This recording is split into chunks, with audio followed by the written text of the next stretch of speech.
श्रीरामपूर येथील प्रशासकीय कार्यालयात देखील देशाचा 80वा स्वातंत्र्य दिन अत्यंत उत्साही आणि देशभक्तीपर वातावरणात साजरा करण्यात आला। या मुख्य शासकीय सोहळ्यात तहसीलदार मिलिंद कुमार वाघ यांच्या हस्ते विधिवत ध्वजारोहण करण्यात आले। राष्ट्रगीत आणि भारत मातेच्या जयघोषाने संपूर्ण परिसर दुमदुमून गेला होता।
पुढं नका जाऊ। मी तुला सांगत राहून द्या,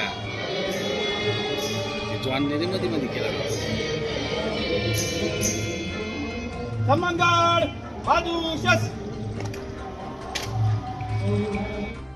या सोहळ्यास उपविभागीय पोलीस अधिकारी जयदत्त भवर तसेच तालुका पोलीस ठाण्याचे पोलीस निरीक्षक अरुण धनवडे यांची प्रमुख उपस्थिती होती। पोलीस दलाच्या वतीने राष्ट्रध्वजाला मानवंदना देण्यात आली। यावेळी विविध प्रशासकीय विभागांचे अधिकारी, कर्मचारी, पोलीस अंमलदार आणि स्थानिक नागरिक मोठ्या संख्येने उपस्थित होते।